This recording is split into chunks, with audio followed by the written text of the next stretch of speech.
For our next speaker, we're going to be joined by Alex Jenvey, who is a mid-market account executive at Demandbase. So Alex was introduced to the world of software sales after meeting Demandbase's revenue leader, Paul Gibson, who is one of Sales Confidence's most handsome sponsors ever. Who wrote this? Coming from a successful background in software sales and recruitment, Alex understands why technology is important and was keen to make the jump to work for such a great company and leader. As an SDR, Alex smashed numerous records for meetings booked, opportunities created, and revenue closed, sourcing the largest deal for Demandbase in the company's history outside of North America. Recently promoted with the fastest ever internal bridge from SDR to AE and the fastest net new logo signing, Alex is going to speak to you about his success, how he was always number one in his team, and how you can replicate it, and why doing more isn't always the answer. Take it away, Alex.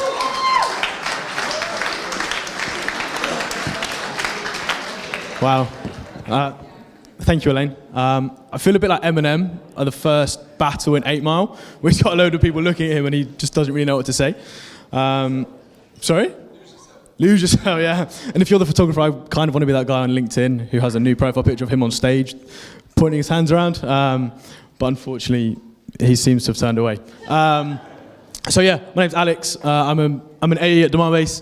I was an SDR for 1 year and 9 months, so I understand the slog, I understand the grind, I understand how hard it is, and I also, totally resonate with everything you guys are facing at the minute. So, can I have a show of hands, please, of SDRs? Thank you. SDR leaders? Okay. Sales reps or sales leaders? Anyone else in the room?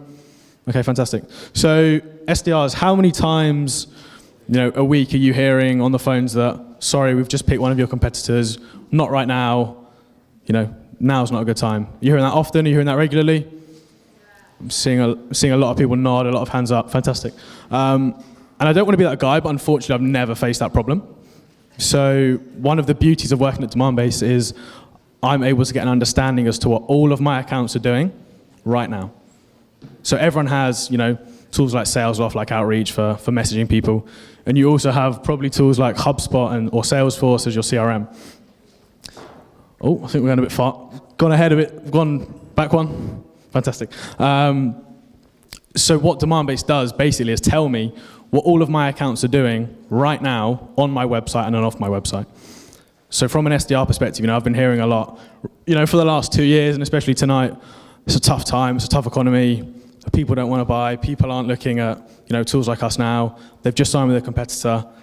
Demandbase will tell you right now where to go, where to focus your time, where to focus your efforts, so you're not there with your fingers crossed, which is a bit of an ongoing joke here at Demandbase, that if you're not using a technology to understand what your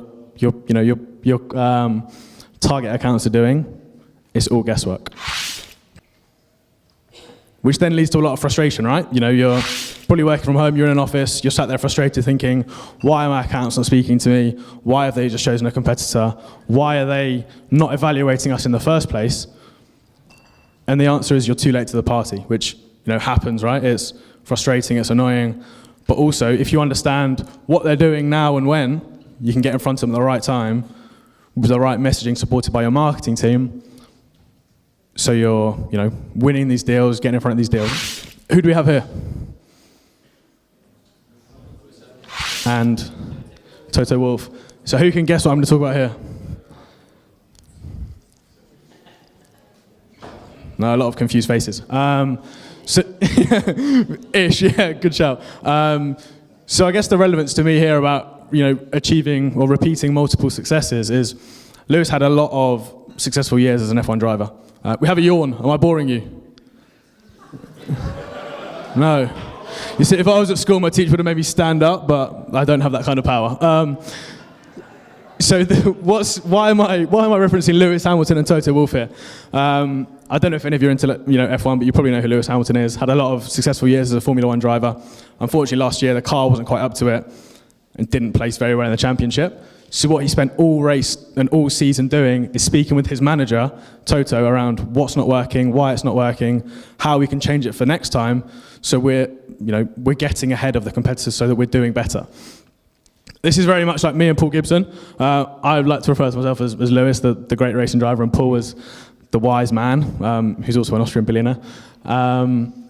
We speak regularly, like almost every day, about what's working, what's not working, especially now as I'm an AE, how my pipeline's looking, how my conversions are looking, how my velocity's looking. Demandbase helps me with that. So I'm able to tell Paul, this is what's working, this is what's not working. And so when something isn't working, we're able to dig into it to see what's going on. So from an AE or an SDR perspective, you're not getting stuck for a month. You're not there thinking, oh God, I don't have any pipeline at the end of the month. It's you're identifying the problem early on, so you're getting in front of the right people at the right time, and you're getting more opportunities, better revenue, and better velocity. So yeah, that's Lewis and Toto. And I think it's great to have a really good relationship with your boss. Having come from a recruitment background, now working in software, as soon as I became an SDR, I've also got a lot of friends who are SDRs who were saying, I want to be an AE, I want to be an AE, I want to be an AE. And it's very easy to want to make that jump as soon as possible. So like I've got friends who are SDRs for 6 months, jump straight into an AE role, and then jump back to an SDR role because they realized that they weren't ready and it was too soon. I've then also got friends who are an SDR for 2 years. Another yawn. Is it really that boring? Went to bed at 2 o'clock. Oh, okay, I'll let that one slide.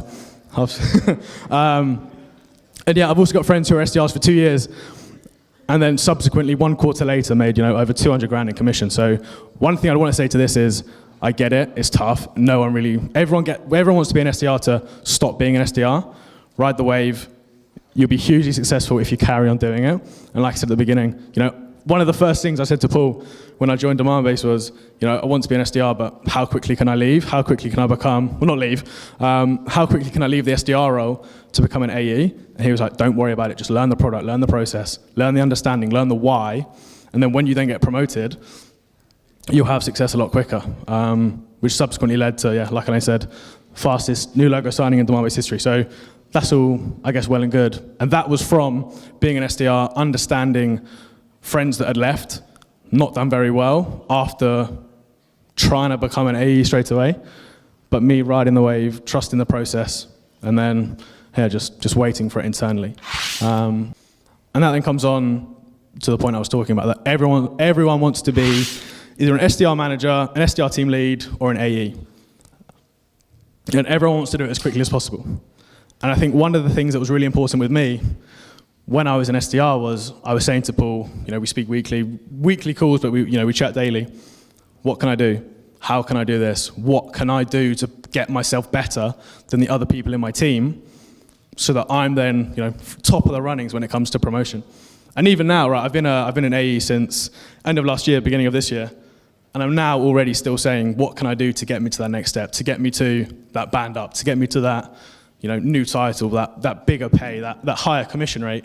And I think one thing to be, I guess, aware of and not feel bad for, you're sending these prospects on these, sales engagement tools, you're sending them sometimes 15, 20 messages. Don't be afraid to give your boss the same thing. Why are we not having chats about promotion? I've hit the criteria, I've done this. Why is no one, putting me forward? Why am I not doing that? But I think, have grit, show that you want it, and then, when the time comes around, you'll be, top of the pile. So, thank you very much.